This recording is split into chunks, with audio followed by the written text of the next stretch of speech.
हाँ बच्चों, पिछली क्लास में हम प्रश्नावली 3L का क्वेश्चन नंबर 2 या 3 तक बताए थे। तो 2 3 एक ही टाइप का है। अब क्वेश्चन नंबर हम 4 देख लेते हैं। क्वेश्चन नंबर 4 है हमारा cos 2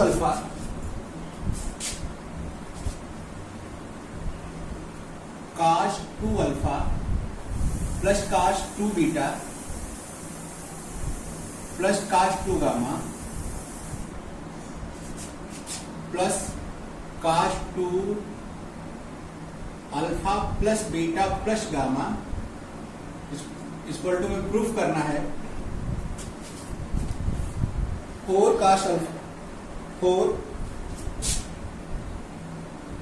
cos beta plus gamma cos gamma plus alpha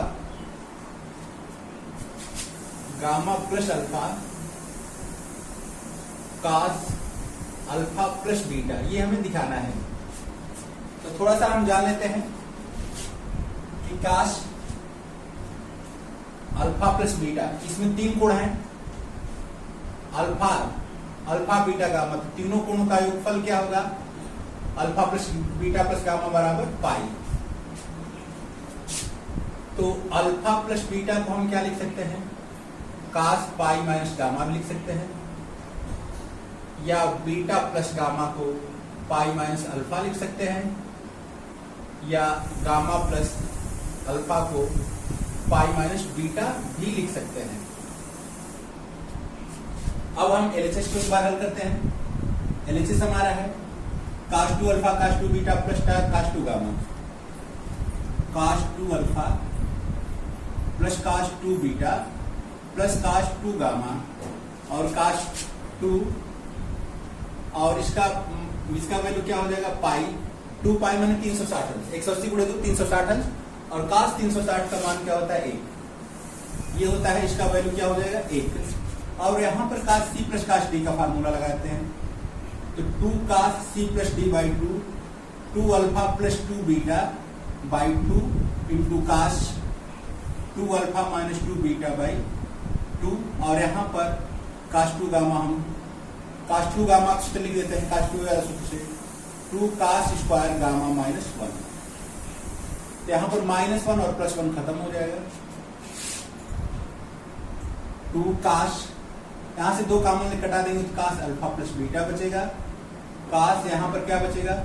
cos alpha minus beta, 2 कटा देने पर यहाँ पर 2 cos square gamma. 2 alpha plus beta को हम क्या लिख सकते हैं? पाई माइनस गामा। तो cos इसको हम पाई माइनस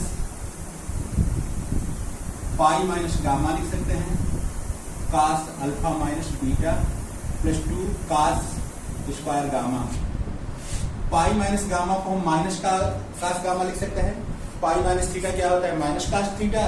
तो यहाँ पर -2 cos gamma cos alpha plus beta और प्लस 2 cos स्क्वायर गामा।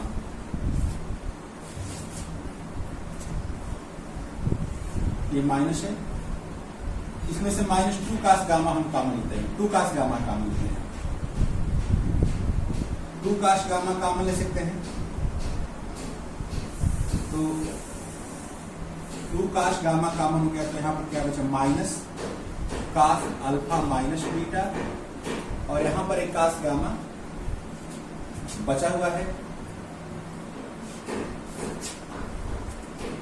तो यहाँ पर -2 रहने दिया, -2 ही कॉमन ले लिया है, तो ये माइनस हो जाएगा।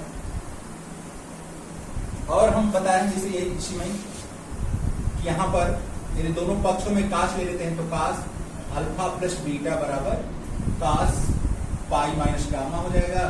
तो cos अल्फा प्लस बीटा को माइनस cos गामा लिख सकते हैं। तो माइनस cos गामा को हम plus cos alpha plus beta भी लिख सकते हैं। तो यहाँ पर -2 cos gamma cos alpha minus beta, इसको plus cos alpha plus beta भी लिख सकते हैं। तो cos alpha plus beta plus cos alpha minus beta, ये दोनों 2 cos A cos B वाला फार्मूला है। अर्थात इसको चाहे तो 2 cos अल्फा cos बीटा भी लिख सकते हैं। cos alpha plus beta plus cos alpha minus beta, ये 2 cos अल्फा cos बीटा का फार्मूला हो जाएगा। तो -2 cos गामा का 2 cos अल्फा cos बीटा, या क्रम से लिखेंगे तो -4 cos अल्फा cos बीटा और cos गामा। ये हमारा LHS हो गया। अब RHS को भी हम अलग से हल करके दिखा देते हैं। RHS हमारा क्या है? 4 cos beta plus gamma cos gamma plus alpha cos alpha plus beta. तो 4 cos बीटा प्लस गामा को हम क्या लिखेंगे? बीटा प्लस गामा को क्या लिख सकते हैं? Pi minus alpha, pi minus alpha. Gamma plus alpha को पाई माइनस बीटा लिख सकते हैं, और इसको हम पाई माइनस गामा लिख सकते हैं, अल्फा प्लस बीटा को। cos 180 minus theta cos minus का थीटा होता है, तो इसके लिए माइनस बाहर आ जाएगा, इसके लिए माइनस बाहर आएगा, इसके लिए माइनस बाहर। तो देखते हैं थोड़ा सा। 4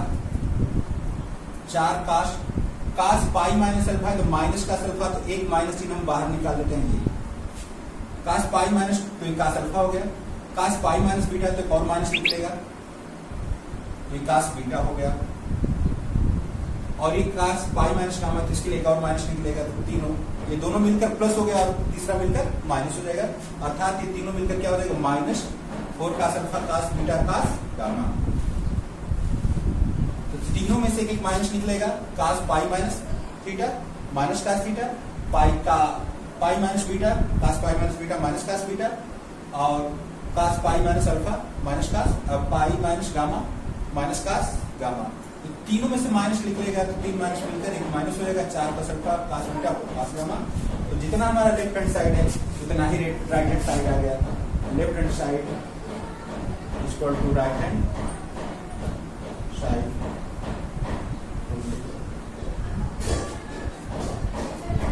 अगला क्वेश्चन हम देख लेते हैं। क्वेश्चन नंबर 5 का ए और बी एक ही टाइप का है, तो दोनों में से कोई एक हम बता देते हैं। 5 का बी ही देख लेते हैं।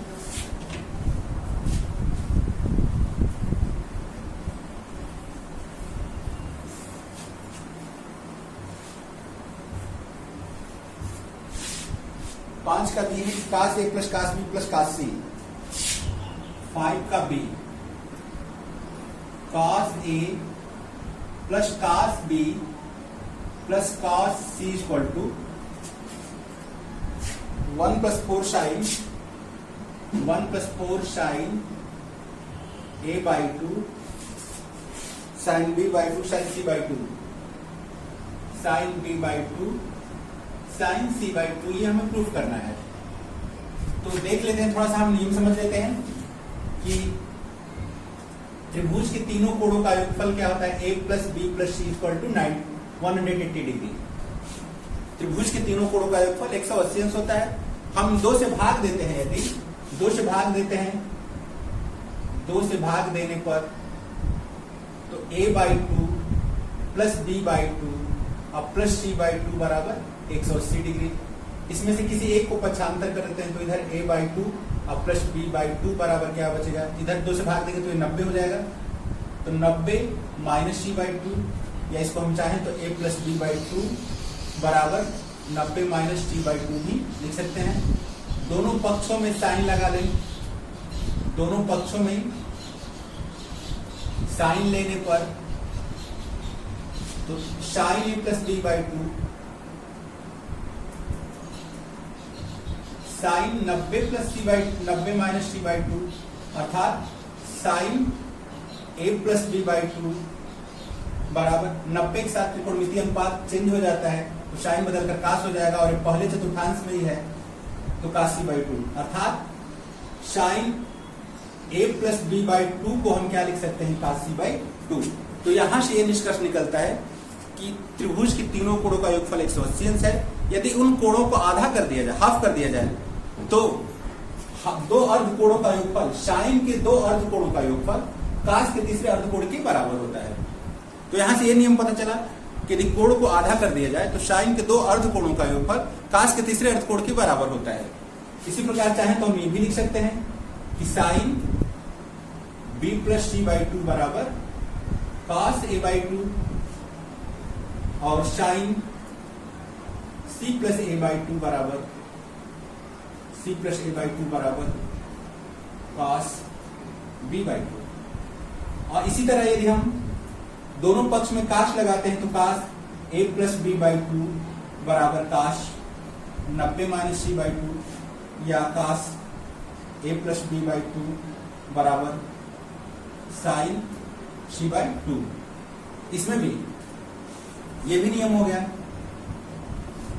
कि यदि कोणों को आधा कर दिया जाए, हाफ कर दिया जाए, तीनों कोणों का योगफल यदि 180 अंश हो और कोणों को आधा कर दिया जाए तो साइन के दो अर्धकोणों का योगफल काश के तीसरे अर्धकोण के बराबर होता है, या काश के लिए भी नियम लागू है कि काश के दो अर्धकोणों का योगफल साइन के तीसरे अर्धकोण के बराबर होता है। अर्थात फिर से हम इसको रिपीट करते हैं, साइन के दो अर्धकोणों का योगफल काश के तीसरे अर्धकोण के बराबर होता है। चाहे इसको दूसरी तरह से भी कर सकते हैं, काश के लिए भी नियम लागू होता है तो काश के भी दो अर्धकोणों का योगफल साइन के तीसरे अर्धकोण के बराबर होता है। इसको हम ये भी लिख सकते हैं कि cos b plus C by two बराबर साइन ए बाई टू या cos c plus A by two equal to sine b by two. अब इन्हीं फार्मूलों का यूज हम करेंगे। यहां पर हम एलएचएस को हल करते हैं। एलएचएस काश c प्लस काश d का सूत्र 2 काश c plus d by two अर्थात a plus b by two into काश a minus b by to, a minus b by two और प्लस काश c को हम उतार लेते हैं। यहां पर 2 काश a plus b by two को हम क्या लिख सकते हैं, साइन c बाई टू लिख सकते हैं।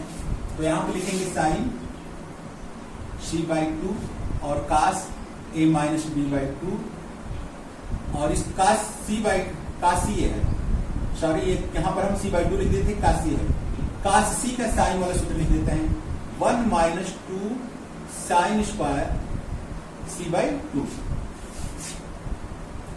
या इस 1 को हम आगे लिख देते हैं 1 और उसके बाद 2 sine c by two cos a minus b by two और यहां पर minus 2 sine square c by two. यहां से इन दोनों में sine 2 sine c by two common ले लेते हैं तो 1 plus 2 sine c by two common ले लेते हैं तो क्या बचा यहाँ पर cos a minus b by two minus sine c by two, या 1 plus 2 sine c by two cos a minus b by two. Sine c by two को हम क्या लिख सकते हैं, साइन c बाई टू को काश a plus b by to भी लिख सकते हैं। यहां से साइन c बाई टू को काश a plus b by to भी लिख सकते हैं तो cos a plus b by two. और थोड़ा सा फार्मूला हम ध्यान देते हैं कि काश a माइनस b माइनस काश a प्लस b, ये फार्मूला होता है 2 साइन a साइन b का। काश a माइनस b माइनस काश a प्लस b फार्मूला होता है 2 साइन a साइन b का। इसको हम चाहें तो अलग अलग बटा में भी लिख सकते हैं, तो वही है काश a माइनस b माइनस काश a प्लस b अर्थात एक जगह a बाई टू और b की जगह b बाई टू है। इसको 1 plus 2 sine c by two और इसको हम लिख सकते हैं, ये फार्मूला हो जाएगा कि 2 sine a by two sine b by two. अब क्रम से लिखेंगे तो 1 प्लस 2 दुना के 4 क्रम से लिख दिया है sine a by two sine b by two और साइन c बाई टू। यही हमें प्रूफ करना था। हमारा राइट हैंड साइड हो गया प्रूफ। ठीक है, तो इसमें ये नियम को ध्यान देते हैं कि यदि कोण को आधा कर दिया जाए तो साइन के दो अर्धकोणों का योगफल काश के तीसरे अर्धकोण के बराबर होता है, या काश के दो अर्धकोणों का योगफल साइन के तीसरे अर्धकोण के बराबर होता है। इसमें हमारा क्वेश्चन आ जाएगा। फिर हम आगे वाला क्वेश्चन देखते हैं।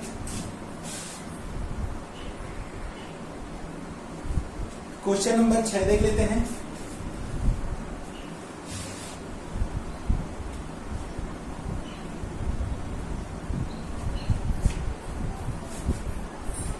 क्वेश्चन नंबर 6 है कि sine 2a plus sine 2b plus sine 2c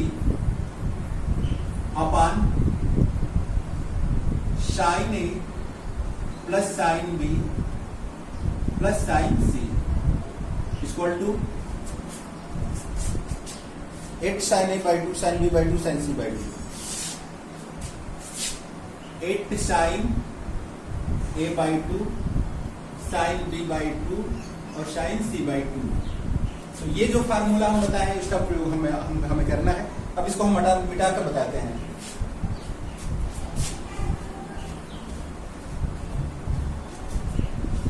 LHS को हल करते हैं। एलएचएस में क्या है कि sine 2a plus sine 2b और plus sine 2c upon sine a plus sine b और प्लस साइन c।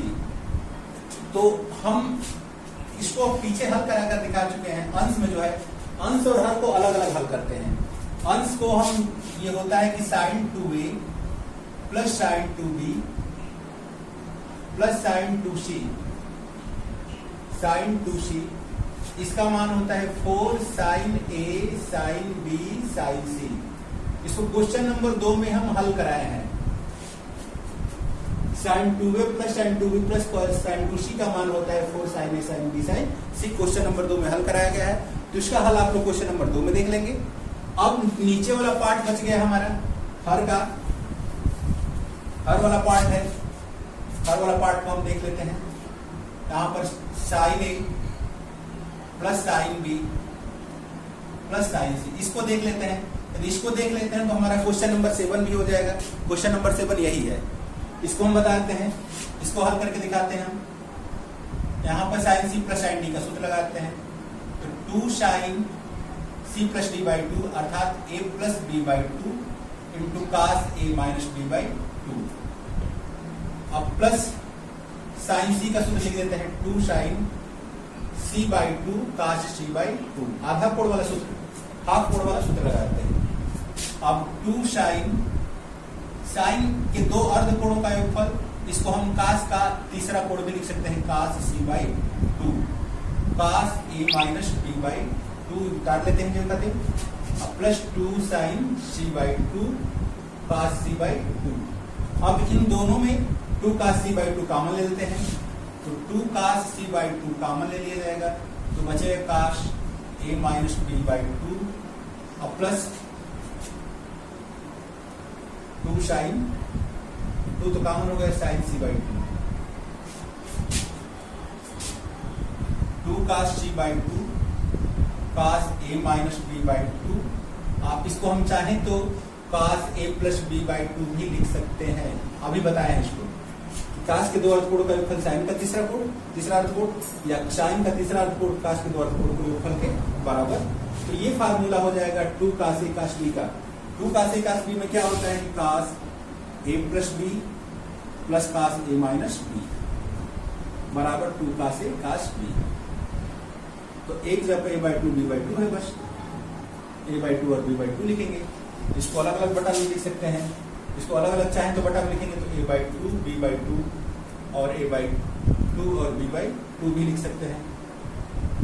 तो 2 कास c बाई 2 और ये 2 cos a by 2 cos b by 2 का फार्मूला हो जाएगा। अर्थात ये 4 cos a by 2 cos b by 2 और कास c बाई 2। इसको हल करने में हमें क्या मिलेगा, ये इतना मिलेगा। ये हमारा क्वेश्चन नंबर 7 भी हल हो जाएगा। क्वेश्चन नंबर 7 यही है, ठीक है। अब केवल हम यहाँ पर वैल्यू पुट करते हैं। इसको हम यहाँ पर दिखा दिए हैं। तो 2 sine 2a plus sine 2b plus sine 2c की वैल्यू क्या होती है, ये होती है। हम चाहे तो डायरेक्ट लिख सकते हैं, चाहे हम किनारे दिखा सकते हैं। तो 4 sine a sine b sine c upon इसकी वैल्यू हम हल किए हैं, क्या है 4 cos a by 2 4 cos a by 2 cos b by 2 cos c by 2 4 से 4 घटा सकते हैं। अब यहाँ पर देखते हैं हम साइन ए का फार्मूला रखते हैं, 2 sine A by 2 cos A by 2, 2 sine A by 2 cos A by 2। उसी प्रकार साइन बी का formula 2 sine B by 2 cos B by 2, और साइन सी का भी formula 2 sine C by 2 cos C by 2। Upon जो बचा है उसको लिख लेते हैं cos A by 2 cos B by 2 cos C by 2। ये cos ए बाई 2 कट गया, cos बी बाई 2 कट गया और cos सी बाई 2 कट गया। 2 दूना 4 दूना की 8, बचा क्या sine A by 2 sine B by 2 और साइन सी बाई 2। यही हमें प्रूफ करना था, ये हमारा RHS है, यही हमें प्रूफ करना था। तो दोनों को हम चाहें तो अलग अलग भी दिखा सकते हैं कि साइन 2 इसको क्वेश्चन नंबर 2 में हम पढ़ा चुके हैं, और जो हर वाला पार्ट बचा है उसको अभी हम यहाँ पर दिखा दिए हैं। तो दोनों किनारे हम अलग अलग हल करके और उसकी वैल्यू यहाँ पर रखकर हम हटा सकते हैं। इस प्रकार हमारा क्वेश्चन सॉल्व हो जाएगा। तो आज के लिए इतना ही, क्योंकि वीडियो लंबा हो जाएगा तो अपलोड नहीं हो पाएगा। आप लोग जो इसके आगे आएगा उसको लगाइएगा, नहीं तो फिर अगले क्लास में हम इसको बताएंगे। तब तक के लिए धन्यवाद।